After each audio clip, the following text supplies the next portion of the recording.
मित्रों, आप सभी को नमस्कार। आज़ादी का अमृत महोत्सव पूरा देश माननीय प्रधानमंत्री जी के नेतृत्व में हर्षोल्लास के साथ देश की एकता और अखंडता के संकल्प को लेकर के मना रहा है। भारतीय जनता पार्टी 9 अगस्त से लेकर के 15 अगस्त तक विभिन्न कार्यक्रमों के माध्यम से हर घर तिरंगा अभियान प्रत्येक गांव, प्रत्येक वार्ड, प्रत्येक घर पे आयोजन करने का काम कर रही है। तिरंगा यात्रा 9 अगस्त से लेकर के 11 अगस्त के बीच में देश के कोने कोने में संपन्न हुआ है। जो दृश्य देखने को मिला है, हर हाथ में तिरंगा, सभी देशवासी लेकर के निकले, देश की एकता और अखंडता का संकल्प लेकर के भारत माता की जय जयकार करते हुए, वंदे मातरम की जय जयकार करते हुए वह तिरंगे के मान सम्मान अभूतपूर्व रूप से पूरे देश के कोने कोने में देखने को मिला। यहाँ तक कि बाहर के देशों में भी भारतीय हाथ में झंडा लेकर के तिरंगा यात्रा के लिए निकले। ऐसा दृश्य आज तक देखने को नहीं मिला जो अभी 9 से 11 के बीच में तिरंगा यात्रा के माध्यम से देखने को मिला। सभी सांसद, जनप्रतिनिधि स्थानीय स्तर पर प्रभावी रूप से इन कार्यक्रमों में भाग लिए। 11 तारीख से 13 तारीख तक प्रत्येक गांव में प्रभात फेरी निकाली जा रही है। उस प्रभात फेरी में जहां रघुपति राघव राजा राम का भजन और उसी के साथ साथ वंदे मातरम का पूरा गान भी एक एक कार्यकर्ता आम जनमानस के साथ मिल करके उसको गायन भी कर रहा है और देश की एकता अखंडता के लिए संकल्प भी ले रहा है। नए भारत के बनाने के लिए भी संकल्प ले रहा है, जिसको माननीय प्रधानमंत्री जी ने देश के समक्ष रखा है। 13 अगस्त से 15 अगस्त तक प्रत्येक घर पे राष्ट्रीय ध्वज फहराने का काम होगा। इसमें सभी पार्टी के कार्यकर्ता, सभी जनप्रतिनिधि एक एक घर, एक एक गांव में जाकर के भाग भी लेंगे और यह देखने को मिलेगा कि हर घर पे, हर संस्थान पे राष्ट्रीय ध्वज फहराया जाएगा और वह दृश्य भी 20 करोड़ झंडे फहराने का लक्ष्य है, जिसको अवश्य रूप से पूरा किया जाएगा। 14 अगस्त विभाजन विभीषिका स्मृति दिवस के रूप में माननीय प्रधानमंत्री जी के आह्वान पे हम सभी मना रहे हैं। देश की आज़ादी के समय लाखों लोगों को जिस प्रकार से नरसंहार हुआ, जो यातनाएं दी गई, प्रदर्शनी के माध्यम से उसको दिखाया जाएगा। पार्टी के राष्ट्रीय अध्यक्ष आदरणीय जेपी नड्डा जी केंद्रीय कार्यालय में 13 यानी कल उस प्रदर्शनी को आकर के उसका अवलोकन करेंगे और उसी के साथ साथ प्रत्येक जिले में यह मौन जुलूस निकाला जाएगा और जो विभाजन विभीषिका है उसको याद किया जाएगा। उससे संकल्प भी लिया जाएगा कि देश की एकता अखंडता के लिए हम सब लोग एक हैं। आज़ादी के से पहले स्वतंत्रता संग्राम सेनानियों ने प्राणों की आहुति दी, अपना सब कुछ न्यौछावर कर दिया कि देश आज़ाद हो। और जो देश अपने पूर्वजों को, अपने स्वतंत्रता संग्राम सेनानियों को याद रखता है, जो समाज अपने पूर्वजों को याद रखता है, उनके त्याग और तपस्या को याद रखता है, आने वाली पीढ़ी को बताता है, वही देश और समाज जीवंत रहता है। इसलिए पूरे कार्यक्रम के दौरान देश भर में जो स्वतंत्रता संग्राम सेनानियों की मूर्तियां हैं, महापुरुषों की मूर्तियां हैं, उनके आसपास स्वच्छता का कार्यक्रम करना और माल्यार्पण करने का कार्य भी पूरा हम सब इसको अवश्य रूप से करेंगे। आम जनमानस का इसमें बहुत बड़ी प्रभावी साथ में भूमिका रहेगी। मैं इतना ही कहना चाहूँगा कि इस अभूतपूर्व कार्यक्रम के लिए, इस अभूतपूर्व अभियान के लिए हम देश के यशस्वी प्रधानमंत्री आदरणीय नरेंद्र मोदी जी का अभिनंदन भी करते हैं, धन्यवाद भी देते हैं। वहीं देश के सभी जनमानस को जो प्रभावी रूप से बढ़ चढ़ करके इस देश की एकता और अखंडता के लिए भाग ले रहे हैं, उनका भी अभिनंदन करते हैं और धन्यवाद करते हैं। इस प्रकार का कार्यक्रम पार्टी ने इसको दिया है। और जब ध्वज फहराएंगे उस समय, राष्ट्रीय ध्वज फहराते समय सेल्फी लेकर के जो हर घर तिरंगा एक वेबसाइट है उस पर भी फोटो अपलोड करने का काम करेंगी। यही मुझको आप सबके समक्ष रखना था। मैं कई कार्यक्रमों में जाकर के इस तिरंगा यात्रा में भाग लेने का अवसर मिला, राजस्थान गया था, लेकिन मैंने अपने जीवन में इस प्रकार का जोश, उमंग और इस प्रकार के संख्या देश के दीवानों की आज़ादी के संकल्प लेकर के और नए भारत के संकल्प को लेकर के लोग जो निकले, ऐसा दृश्य आज तक हमने नहीं देखा। जो अभी देखा उससे मन बहुत प्रफुल्लित होता है, मन बहुत गर्वान्वित होता है। यही आप सबके समक्ष कहना था। बहुत बहुत धन्यवाद। मेरा साग्रह निवेदन है माननीय डॉक्टर संबित पात्रा जी से कि आपको संबोधित करें। धन्यवाद संजय जी। मंच पर हम सबके अभिभावक, पार्टी के महासचिव आदरणीय अरुण जी, जिनको आपने अभी तल्लीनता से सुना। मैं दो महत्वपूर्ण विषयों पे यहाँ पर राजनीतिक प्रतिक्रिया रखना चाहता हूँ। जो आज बिहार की परिस्थिति है और जिस प्रकार से फ्रीबीज को लेकर अरविंद केजरीवाल जी राजनीति कर रहे हैं, जहाँ तक बिहार का संदर्भ है, मैं कुछ लिख के लाया हूँ जो 2 दिनों से मीडिया में चल रहा है कि गठबंधन बनने के पश्चात जेडीयू और आरजेडी के बीच जिस प्रकार की गतिविधियां बिहार में हुई है, उससे आपको मैं अवगत कराता हूं। आप देख सकते हैं कि 10 अगस्त को, क्योंकि आप सब जर्नलिस्ट मौजूद हैं, आपके ही साथी और हमारे जानकार जर्नलिस्ट गोकुल यादव जो प्रभात खबर के थे, किस प्रकार से उन्हें जमुई में गोली मार करके उनकी हत्या कर दी गई।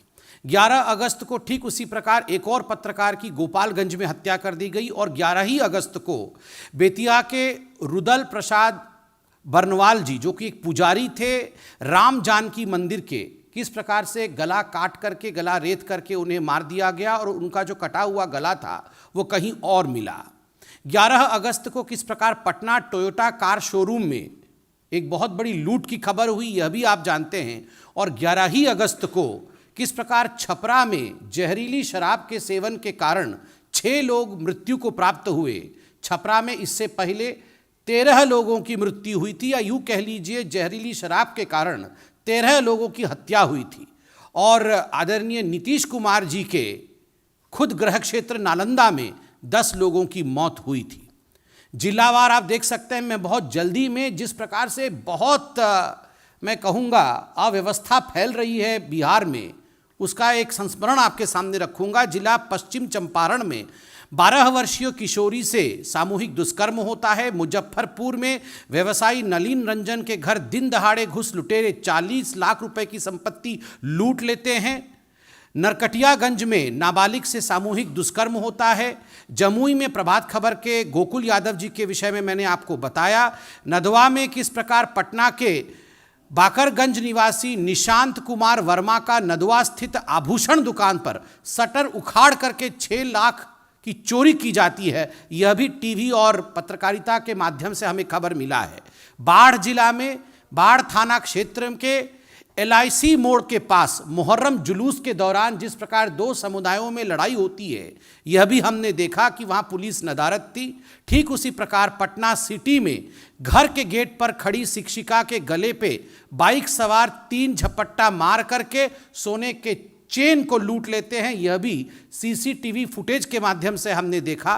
पटना सिटी में एक महिला की हत्या की जाती है और आरोपी के घर से 4 पिस्तौल बरामद होते हैं। ठीक उसी प्रकार पटना में मैंने अभी कहा कि गार्ड की हत्या करके किस प्रकार टोयोटा के शोरूम पे लूट होती है। और मुजफ्फरपुर में ओराई चौक पर 2 तिरंगे को लेकर आप सब ने देखा। अभी तिरंगे के विषय में माननीय अरुण जी ने हमें अवगत कराया, मगर तिरंगे झंडे को लेकर भी बिहार में किस प्रकार की राजनीति हो रही है। झंडे में भी परिवर्तन किया जा रहा है और वहाँ भी तुष्टीकरण की राजनीति हो रही है, यह भी हम सब ने देखा है। इसके बाद ये कहना अतिशयोक्ति नहीं होगी कि द जंगल राज रिटर्न्स। जिस जंगल राज के विषय में आप सब ने भारतवर्ष को समय समय पर अवगत कराया था, और किस प्रकार से जब भारतीय जनता पार्टी अपने शासनकाल में रही तो गृह विभाग भी हमारे पास नहीं था, एक्साइज डिपार्टमेंट भी हमारे पास नहीं था, ये विभाग भी हमारे पास नहीं होने के बावजूद हमारे दबाव के कारण जिस प्रकार से एक माहौल बिहार में रहता था कि हत्या, लूट, डकैती इसके ऊपर अंकुश रहती थी, आज बिहार में जंगल राज रिटर्न्स है। और एक वीडियो आज सोशल मीडिया में घर घर तक पहुंच रहा है। कई मंत्रियों ने इसे ट्वीट किया है, कई जनता ने भी ट्वीट किया है। बिहार के तेजस्वी यादव जी का एक साक्षात्कार है, उसका वीडियो है, जिसमें उनसे 10 लाख नौकरी के विषय में 2020 में उन्होंने कहा था कि हम आएंगे तो 10 लाख नौकरी देंगे।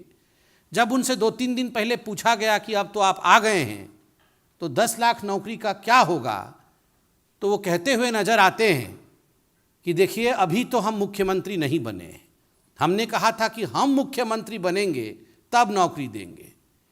बड़े दुख के साथ कहना पड़ रहा है कि ये जो मैं की कहानी है, मैं बनूंगा तभी होगा, हमसे कुछ नहीं होगा, ये हमको छोड़ करके मैं पे चले गए हैं। इसी परिवारवाद के खिलाफ भारतीय जनता पार्टी सतत लड़ती रही है और आगे भी लड़ती रहेगी। मुझे लगता है इस वीडियो के सत्यता के विषय में क्या अभिप्राय उप मुख्यमंत्री और परिवार का इसमें था, इस विषय में एक प्रेस कॉन्फ्रेंस करके तेजस्वी जी को बताना चाहिए कि आखिरकार हम बड़ा है या मैं बड़ा है। तो जंगल राज रिटर्न्स के बाद अब हम अरविंद केजरीवाल जी के झूठे वादे और ये जो फ्रीबीज की कहानी अरविंद केजरीवाल जी कहते रहते हैं उसके विषय में बताना आवश्यक है। बंधुगण, अरविंद केजरीवाल जी का एक ही मत है, एक ही उद्देश्य है, कैसे भी करके आम आदमी पार्टी और अरविंद केजरीवाल जी की प्राधान्यता स्थापित हो देश में, उनके एम्बिशंस फुलफिल हो, उनकी महत्वाकांक्षा आगे बढ़े। इसलिए झूठ दिन पर दिन किस प्रकार से वो परोस रहे हैं ये हम देख रहे हैं। ये कल फ्रीबीज क्या है, वेलफेयर स्कीम क्या है, इसको लेकर लड़ाई हुई। फ्रीबीज क्या है और वेलफेयर स्कीम क्या है, बेनिफिट क्या है। देखिए, बेनिफिट का अर्थ होता है कि एक टारगेटेड ग्रुप को, एक टारगेट ग्रुप है जो इकोनॉमिकली आर्थिक दृष्टिकोण से कमजोर है, उसको सबल कैसे बनाया जाए, उसको आत्मनिर्भर कैसे बनाया जाए, उसके अपने पांव पर वो ग्रुप जो है वो खड़ा हो सके। एक टारगेट ग्रुप के लिए काम करना, उसके लिए गवर्नेंस करना, उसके लिए विषय भेजना, ये बेनिफिट है, ये वेलफेयर स्कीम है। मगर जो फ्रीबीज होता है वो गरीब के नहीं होता है, वो सबके लिए होता है। और जो मुख्य उद्देश्य होता है वेलफेयर स्कीम का, वो क्या होता है, बेनिफिट का क्या होता है कि किस प्रकार से सस्टेनेबल बेनिफिट दे करके इकोनॉमिकल रूप से एक वर्ग को सस्टेनेबल लाइफ अर्थात आत्मनिर्भर जीवन बनाने के लिए उसे अपने पांव पे खड़ा करना। जैसे गरीब कल्याण योजना, 80 करोड़ जनता जो पेंडेमिक के समय, कोविड के समय एक ऐसी परिस्थिति में थी कि यदि नरेंद्र मोदी जी की सरकार उन्हें टारगेट करके उनके लिए राशन नहीं भेजते तो आज उनकी परिस्थिति किस प्रकार की होती, वो अचिंतनीय हो जाती। ये होता है टारगेटेड डिलीवरी। और सबके लिए समान रूप से अपने बेनिफिट के लिए, मतलब मुझे राज सत्ता मिल जाए, इस उद्देश्य से किया हुआ कार्य फ्रीबी कहलाता है, ये मुफ्तखोरी कहलाता है। अब देखिए, फ्रीबीज को आप अगर डिफाइन करिएगा, परिभाषित करिएगा, उसका अर्थ निकलेगा नो लॉन्ग टर्म बेनिफिट। किसी भी वर्ग के लिए, किसी भी समूह के लिए, देश के लिए कोई लॉन्ग टर्म बेनिफिट नहीं है, शॉर्ट टर्म बेनिफिट है। किसका है, एक व्यक्ति का या एक पार्टी का। केजरीवाल जी नेता कैसे बन जाए, शॉर्ट टर्म बेनिफिट। आम आदमी पार्टी सत्ता में कैसे आ जाए, शॉर्ट टर्म बेनिफिट। तो जिसको अंग्रेजी में कहते हैं बेट, BAIT, बेट, जिसको कहा जाता है दाना डाल करके मछली पकड़ने की कोशिश, ठीक उसी प्रकार ये जो फ्रीबी है ये एक बेट है। ये किस प्रकार दाना डाल करके उसमें फंसाने की कोशिश, ताकि मेरी महत्वाकांक्षा, अरविंद केजरीवाल जी की महत्वाकांक्षा ये फुलफिल हो जाए। ये अरविंद केजरीवाल जी ये इस प्रकार से एक्टिंग करते हैं ना कि जैसे पूरी दुनिया की चिंता उन्हीं को है, केवल अपनी चिंता है। मैं, मेरा और मेरी पार्टी, इसका भला कैसे हो। और जहां तक मोदी जी और इस सरकार की, भारत सरकार की चिंता है, गरीब और गरीब कल्याण, जो गरीब है, इसीलिए तो आज गरीबी रेखा के ऊपर भारतवर्ष में गरीब उठ पाया है। इसका जो विवरण है ये आज यूनाइटेड नेशन दे रहा है। ये विषय आज विश्व के पटल पे चल रहा है कि नरेंद्र मोदी जी की 8 वर्ष में होते हुए अति गरीब लोग जो थे उनकी संख्या में वृद्धि नहीं हुई, और गरीबी रेखा से ऊपर जो लोग थे, जो नीचे थे, वो आज ऊपर हुए। ये होता है टारगेटेड। और मैं अब अरविंद केजरीवाल जी का एक बहुत गंभीर विषय पर पोल खोलने वाला हूं। एडवर्टाइजमेंट करने में अरविंद केजरीवाल जी, उनसे आगे कोई नहीं जा सकता। कैसे गंभीर सा चेहरा बना करके आप याद करिए, वो निकलते हैं टीवी पे। सुबह टीवी ऑन करिएगा तो केजरीवाल जी आपको नजर आएंगे, दोपहर को केजरीवाल जी, और शाम को भी। मतलब पूरा दिन टीवी पे रहने वाले केजरीवाल जी कैसे पैसा खर्च करते हैं, मैं आपको एक उदाहरण दे रहा हूं। 2015 में अरविंद केजरीवाल जी की सरकार एक योजना लेकर आए कि हम शिक्षा को लेकर बहुत गंभीर है, इसलिए दिल्ली उच्च शिक्षा और कौशल विकास गारंटी योजना, ये मनीष सिसोदिया जी जो उनके मंत्री हैं, तो जो अभी घोटाला किया था ना एक्साइज वाला, वही मनीष सिसोदिया जी। तो ये मनीष सिसोदिया जी 2015 में एक स्कीम लाए अरविंद केजरीवाल जी कि हम जो है बच्चों को लोन देंगे, और बच्चे जो 10वीं और 12वीं में हैं ये लोग लोन लेके बिना गारंटी के, कोई गारंटी नहीं, कुछ नहीं, कोलैटरल नहीं, कुछ भी नहीं, हम दे देंगे। 10 लाख का लोन देंगे एक बच्चे को, और ये सब उच्च शिक्षा में जाएंगे। और इस साल 21-22 में 89 ऐसे छात्रों ने इस योजना के अंतर्गत अप्लाई किया कि अरविंद जी हमें लोन दीजिए, आपने कहा था। तो 89 में से अरविंद केजरीवाल जी ने बहुत अध्ययन किया, मनीष सिसोदिया जी ने अध्ययन किया, बहुत अध्ययन करने के बाद 2 लोगों को लोन दिया। मतलब इतने लोगों ने अप्लाई किया, इनको केवल 2 लोग दिखे कि 2 लोग ही दे सकते हैं, काबिल हैं। तो 2 बच्चों को सिलेक्ट किया। कितना दिया होगा पता नहीं, किसी को 5 भी दे सकते, किसी को 6, मैक्सिमम चलिए मान लीजिए 10 लाख दे दिया। मतलब 10 कुल मिला करके 20 लाख मैक्सिमम दिया होगा। हो सकता है उससे कम दिया हो, क्योंकि लोन की जो व्यवस्था है वो मैक्सिमम 10 लाख की है, तो हो सकता है 10 दे दिया, चलिए 20 लाख रुपए लोन दिया। और आप जानते हैं एडवर्टाइजमेंट कितने का किया? किसी ने आरटीआई किया था, तो आरटीआई का रिपोर्ट आया, घबरा जाएंगे आप सुन करके। 10 लाख रुपए का लोन दे के 19 करोड़ 50 लाख रुपए का एडवर्टाइजमेंट कर दिया है। 50 लाख, 19 करोड़। हाँ, जितने का बबुआ नहीं उतने का झुनझुना। हाँ, जितने का बबुआ नहीं उतने का झुनझुना, संजय जी बोल रहे हैं। तो झुनझुना दिखाते रहते हैं हमेशा। टीवी सुबह से रात तक झुनझुना से ही चल रहा है। मतलब अरविंद केजरीवाल जी झुनझुना से ही चल रहे हैं। आप सोचिए जरा, 2 लोगों को, 2 छात्रों को इन्होंने लोन दिया है, और वो भी मैक्सिमम हो सकता है 20 लाख रुपए का, और 19 करोड़ 47 लाख रुपए का इन्होंने जो है एडवर्टाइजमेंट कर दिया है। पूरा उसका विवरण कितना कितना एडवर्टाइजमेंट दिया है इसमें है। इलेक्ट्रॉनिक मीडिया में 18 करोड़ 81 लाख 618, प्रिंट मीडिया में 47 लाख रुपया, ऐसे करके इन्होंने इतने का एडवर्टाइजमेंट दिया है। आपको याद होगा बीच में अरविंद केजरीवाल जी आते थे एक टीवी में, आज से जब कोरोना चल रहा था उसके ठीक पहले आते थे, और कहते थे बहुत प्रदूषण है तो जीवन खराब हो जाएगा, तो हम एक बायो डिकम्पोस्ट केमिकल ढूंढे हैं। बहुत रिसर्च किए थे अरविंद केजरीवाल जी पूसा में बैठ करके, और उसके बाद उन्होंने कोई केमिकल ढूंढा था। उन्होंने कहा था मैं केमिकल छिड़क रहा हूँ, ये केमिकल छिड़कने से पूरा जो दिल्ली है वो प्रदूषण मुक्त हो जाएगा, और हमने कर दिया है, छिड़क दिया है सब जगह केमिकल। बाद में मालूम पड़ा कि 60 लाख का ये जो एक्सपेरिमेंट करके क्या निकाला था केमिकल, ये 60 लाख रुपए का केमिकल था, और उसमें 24 करोड़ रुपए का एडवर्टाइजमेंट था। 60 लाख रुपए का केमिकल बनाया, और सुबह से वो टीवी पे मैं छिड़क रहा हूं करके 24 करोड़ रुपए छिड़क रहा हूं करके खर्च किया। 2 बच्चों को यहां पर लोन दिया, और 19 करोड़ रुपया से अधिक खर्चा किया है, 19 करोड़, ये बताने में कि मैंने लोन दिया। ये अरविंद केजरीवाल जी की कहानी है, और सुबह से शाम तक ये फ्रीबी कर रहे हैं। He is just an election bee मतलब BEE, मधुमक्खी।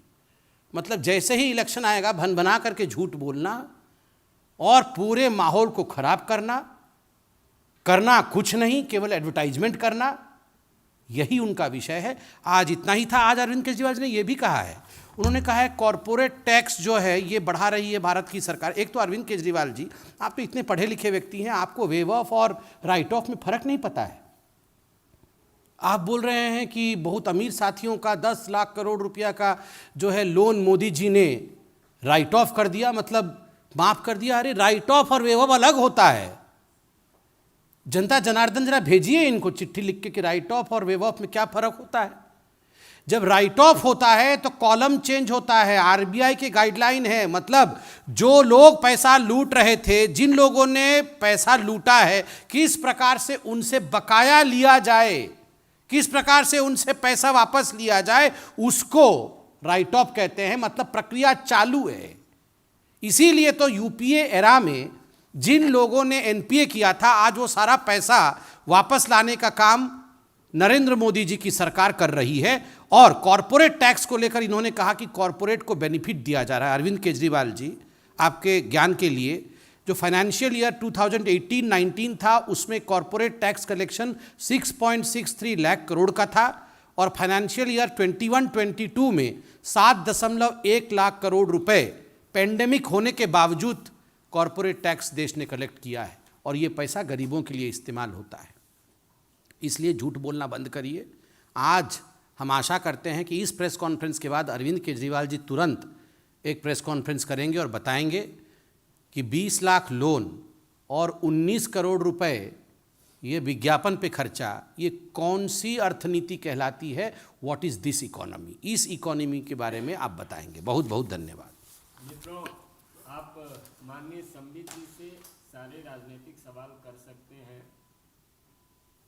और एक नीरज पांडे ABP। सर, आज नीतीश कुमार ने वहाँ पर प्रेस कॉन्फ्रेंस की, उन्होंने कहा कि मैं प्रधानमंत्री बनना नहीं चाहता हूँ, मेरी कोई इच्छा नहीं है, लेकिन विपक्ष को एकजुट होना चाहिए। केंद्र सरकार ने एजेंसियों का गलत इस्तेमाल किया, उन्होंने हमारी पार्टी में बिना हमसे पूछे हमारे नेता को मंत्री बना दिया, बहुत सारे आरोप लगाए। आपका क्या मानना है? देखिए, इस पे कोई कमेंट करना उचित नहीं होगा। नीतीश जी तो उस समय भी मौजूद थे जब उनके मंत्री बने थे, उनके उसी समय बोलते। आज बोल के क्या लाभ है। स्वाभाविक है, लोग उन्हीं से प्रश्न पूछेंगे। ठीक है, विपक्ष को एकजुट होना चाहिए, ये काम विपक्ष को ही सोचना चाहिए। अब आदरणीय नरेंद्र मोदी जी, JP नड्डा जी, अमित शाह जी, इनका तो काम नहीं है ना कि विपक्ष को एकजुट कराना और विपक्ष कैसे मजबूत हो उसके लिए प्रशिक्षण वर्ग लेना। ये काम तो खुद विपक्ष को ही करना पड़ेगा। अब इतने साल से वो एकजुट नहीं हो पा रही है। अभी भी हमने राष्ट्रपति चुनाव में, उपराष्ट्रपति चुनाव में देखा। ये उनका विषय है, उनसे पूछिए। उन्होंने कहा कि विपक्ष मतलब BJP ऐसे मुद्दे बनाकर तनाव भी पैदा करना चाहती है जिससे कि दंगे हों, लोगों में, समाज में विघटन हो, झगड़ा लड़ाई हो। आपके आरोप? वो काहे तनाव में आ रहे हैं। विपक्ष ने अगर कोई गलती नहीं की है, अगर विपक्ष पाक साफ है, उनके आत्मा में किसी प्रकार का दाग नहीं है, तो विपक्ष तनाव में क्यों आ रही है। कभी आपने नरेंद्र मोदी जी को कभी तनाव में देखा है क्या? वो तनाव में इसलिए नहीं रहते हैं क्योंकि वो गरीबों का कल्याण करते हैं। जो गरीबों का कल्याण करेगा वो कभी भी तनाव में नहीं रहेगा। जो अपना कल्याण करते रहेगा वो हमेशा इनसिक्योरिटी में रहेगा कि मेरा क्या होगा। तो विपक्ष आज केवल अपने परिवार के कल्याण में लगी है और इसीलिए तनाव में है कि मेरे परिवार का क्या होगा, मेरे परिवार का क्या होगा। यतीन्द्र TV 18। जनरल राज पर जब नीतीश कुमार से सवाल पूछा गया तो उन्होंने साफ तौर पर कहा कि BJP के नेता जो जनरल राज पर बोल रहे हैं वो अपना कद बढ़ाना चाहते हैं, उस पर बोल रहे हैं। देखिए, बहुत फर्क है कल, आज और कल में। जंगल राज को तो गढ़ने वाले ही आदरणीय नीतीश जी थे कि जंगल राज हुआ है और लालू जी के राज में हुआ है, तो हम तो वही दोहरा रहे हैं। और मैंने अभी जो फहरिस्त पढ़ी 10, 11, 12 तक जो सब हुआ है बिहार में, यदि हत्याएं होती है, दुष्कर्म होता है, लूट होती है, डकैती होता है, तो उसको अगर जंगल राज नहीं कहेंगे और हम चुप रहेंगे तो आप बताइए क्या ये हमारा धर्म है एक राजनीतिक पार्टी के रूप में? हमारा काम है जनता की रक्षा करना, विषयों को आप तक पहुंचाना, उत्तर देना उनका काम है, वो उत्तर दें। धन्यवाद।